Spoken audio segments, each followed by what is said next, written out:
Welcome back to a rather grey day here in sunny England, not maybe so sunny today. I'm starting as ever with a little recap of yesterday. We've already generated force from our feet up to our hips, and yesterday we took that force up through the core. We had a couple of questions from yesterday. I talked about bobbing a bit, and I got a couple of questions about leaning forward. Provided you're stable in that leaning forward posture, I really don't have too much of a problem with it. There have been some very successful athletes, not least of all Birgit Schmidt back in the day and Rita Coban, both women, and it tends to be the women who lean forward a little bit more than the men. Possibly strength related, that's out of my league to decide that, but leaning forward's okay. It's the bobbing that I don't like. The bobbing movement is not a good movement. I also got questions about strengthening this area with sit-ups and crunches and things like that. That really isn't part of what I was trying to talk about yesterday. I don't like sit-ups and crunches for the very reason that they tend to induce the bobbing and the bending forward. And remember, we had the two dots, chest and waistband, and if you keep encouraging those 2 points to get closer together, I think that has a negative impact on being able to load the paddle. So today we're moving up to the shoulders. Shoulders a bit of a vague area really. All this area, shoulders, a little bit of chest, upper arms as well.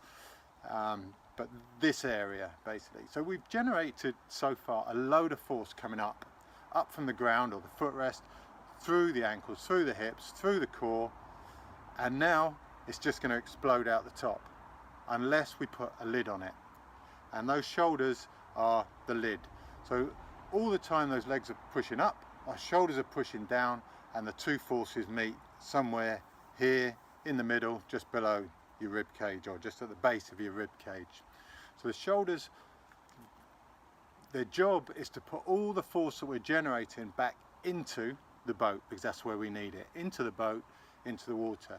The forces they have to resist, not only the force up from the legs, but the force up from the paddle that is getting the lift from the water. So the shoulders have to be strong, they have to do a good job, and they have to be very stable, and that's what we're going to work with today, strength and stability of the shoulders themselves.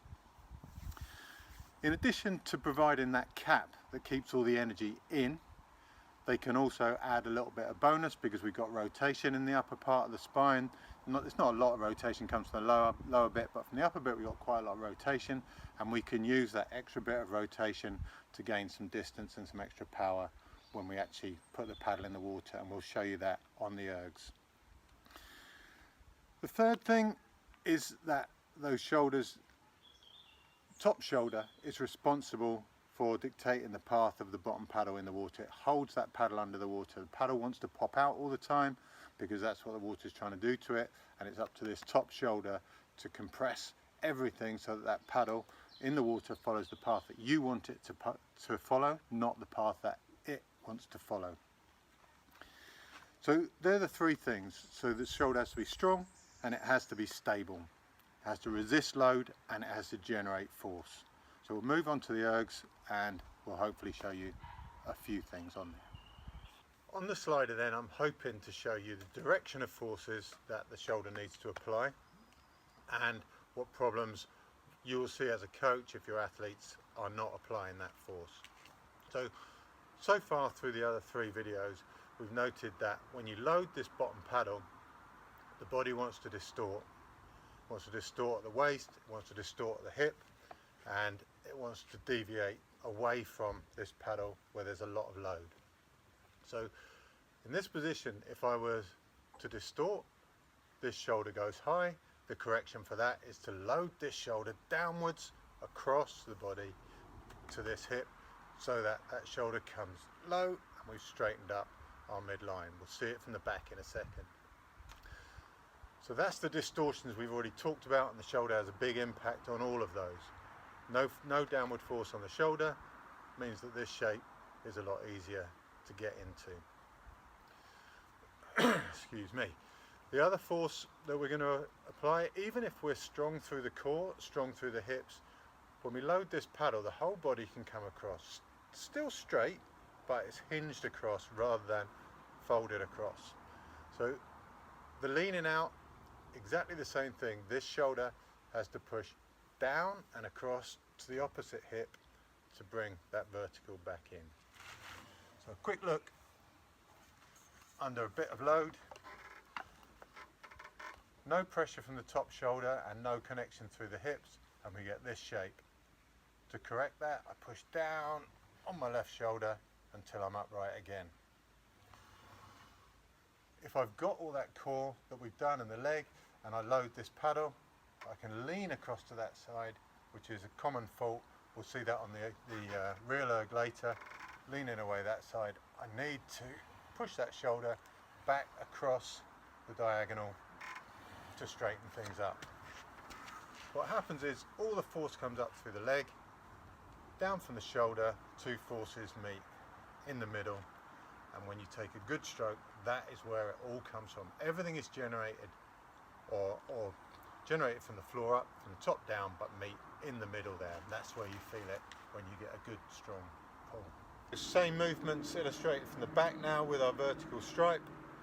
Mainly we're looking, and we'll do it on the erg as well, we're looking at the sideways leaning one rather than the folding ones, because we've done a lot with the folding ones already, but we'll go through both. So in a decent posture, if I load the bottom paddle, we've already had the foldings, the cure for that, as well as all the other things we've already talked about, is to put weight on this shoulder, and that will straighten me up. It keeps my weight on the blade. If I don't put pressure through this shoulder, it will come up. Even if the core's good, which it was before, and we've done all the other things that are right, we can still end up leaning off to the side. But rather than a fold, we now have a lean. And that lean typically shows itself in a C shape on the paddle. As we lean away and the paddle comes round in a C shape. So we'll show both those things on the erg in a minute. And what? I don't know where I was going with that. We'll go on the erg. To the erg then, and we're going to show you that same thing, the leaning off and the correction from the shoulder. We just had a little debate, my assistant and I, about whether I look better from the back or the front. Consensus was apparently that I look a lot better from the back. So I'm going to do this with my back to you, and hopefully you'll be able to see what we're talking about. So once we've dealt with the stabilising of the shoulder and stabilising of the frame, then we'll move on to the extra little bit of power and length of pull that extra rotation can give you. So for now we're just looking at the stability and the shape.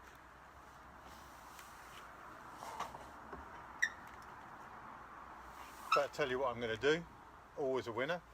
So what I'm going to do, I'm just going to do a few paddle strokes with good form, or the best form I can do, and then a few paddle strokes with what happens when you don't load the shoulders. I'm not going to go into the folding, I'm going to go into the leaning, and you'll see, well, you will see people in that you recognise if you've done a bit of coaching.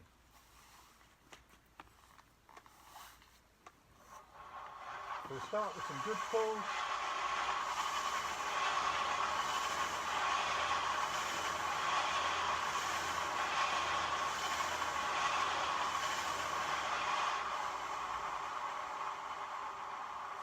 And then we'll move on to some lean pulls, if I can do it.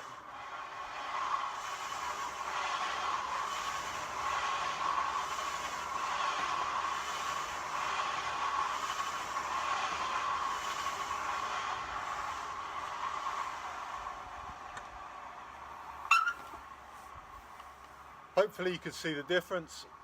The difference in the feel to the paddler is that when you're doing it right, you have a lot of load on your paddle and your weight is on your paddle. As soon as you lean off to the side, the paddle starts to scoop around the edge. You lose lift, you lose forward propulsion, and you feel like you're leaning from side to side. Now the leaning from side to side and the swinging from side to side is actually quite a rewarding feel. Those people feel like they're putting in an awful lot of body action, but that action that's sort of exhibited by the body doesn't go into the water. So unless what you're doing ends up in the water and then ultimately back in the boat, then there's no point to doing it.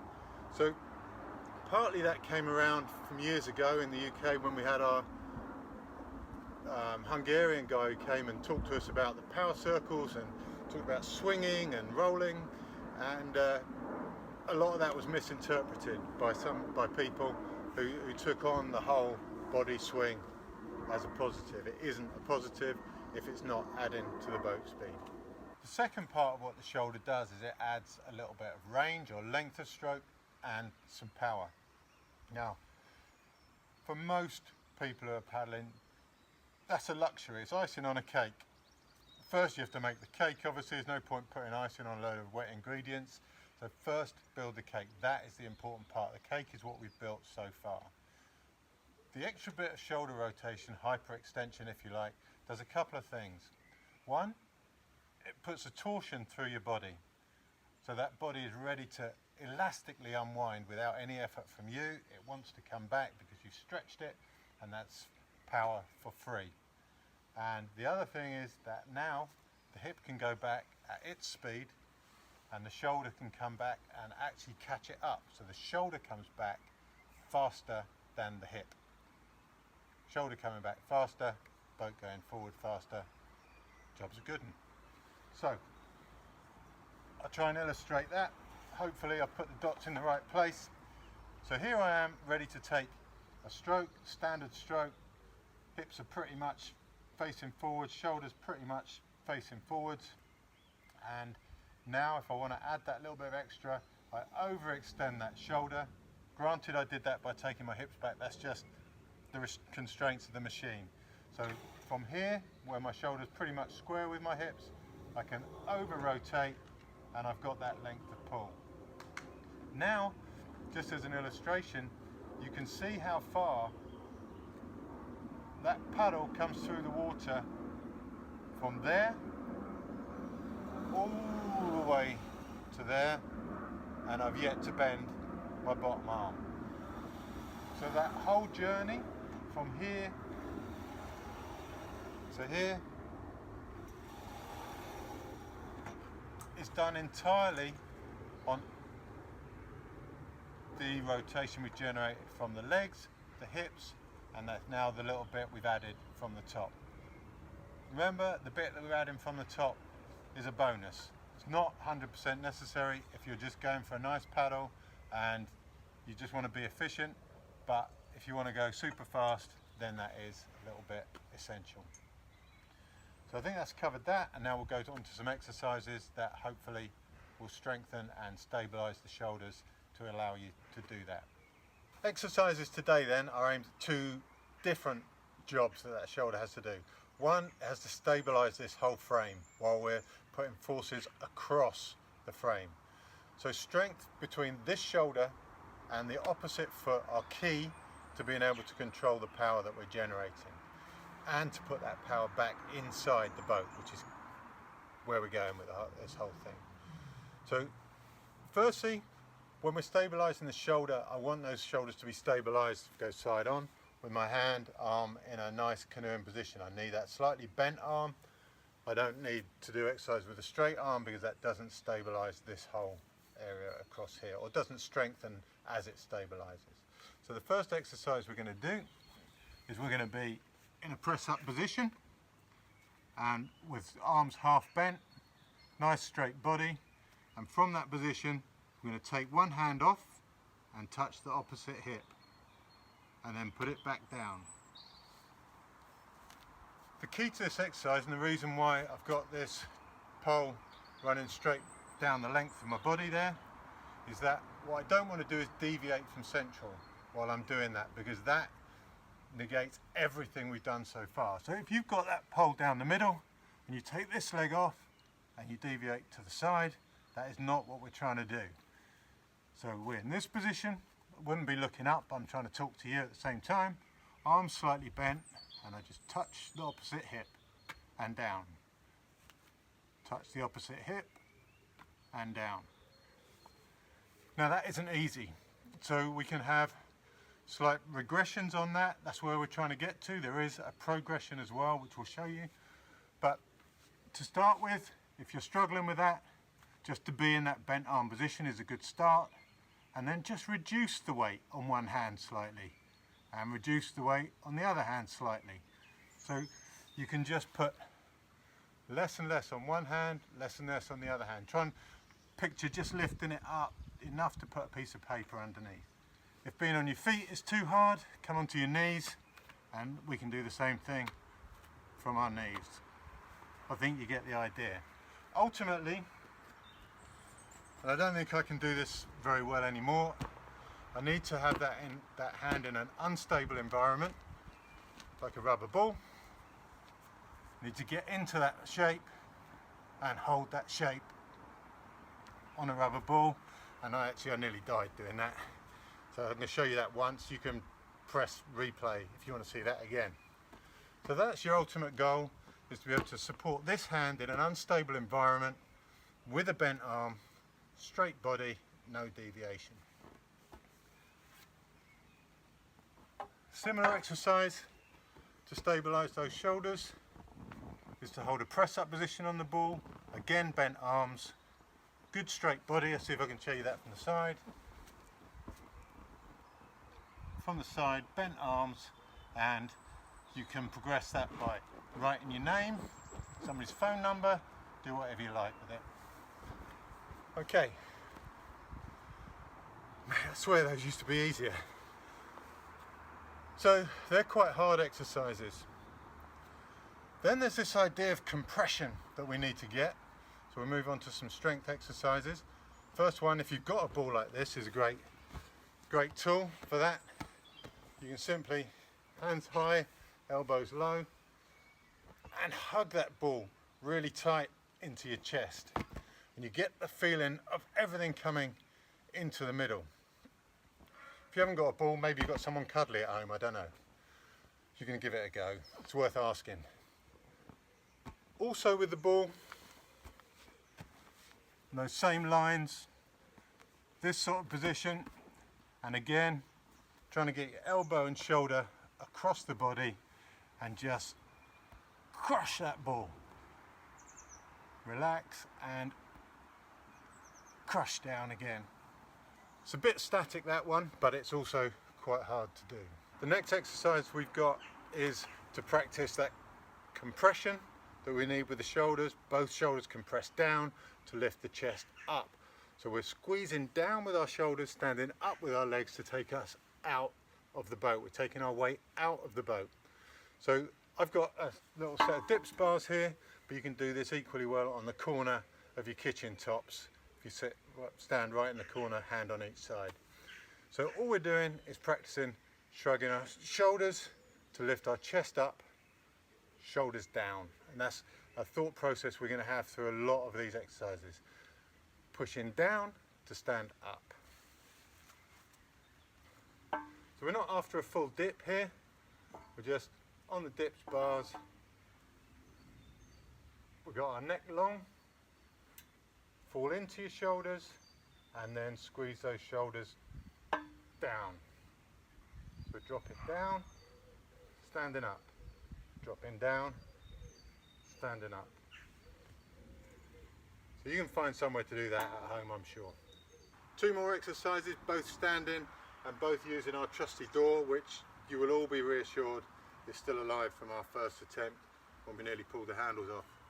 So the first one, simply with resistance, I want to come from this position through to this position, from here to here. What's really crucial on this is that I am not pushing with the arm. The arm comes past me simply because my chest is facing left and now it is facing front. This arm has not changed shape, it has not pushed with the arm. Pushing with the hand is the single biggest crime you can commit in this sport. So, we're in this position and we're a few bungees locked into the top of the door. I'm going to start in a squatting position. This would be my drive leg, remember, on the pull-in side, and this is my fixed shoulder on the top. Elbow lower than shoulder, hand higher than shoulder, chest left, from a low position to a high position. From low to high. From low to high. Obviously the more bungees, the more pressure. Then, very similar to our one that we did early days where we were standing up like that. Now we're going to do the same but with the top hand. It might take me a couple of goes to get this because the positioning is quite crucial. So we're coming from low, top hand in exactly that same position, pressure down and across the body with this top shoulder, and we're going to come from here to here, from here to here.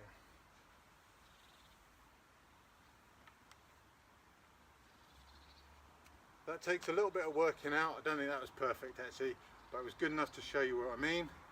Always we're pushing this shoulder pressure down and across towards the opposite hip or towards the opposite knee if we were sat down in the boat. We're generating downward pressure on this side to stop that side hitching up, and that's what we're after. So you've got all your exercises, you've got the corrections, and we are done with day 4. Moving on, hopefully. It's hard to get these done in the week, so maybe next weekend 2 more coming your way. Thanks for watching.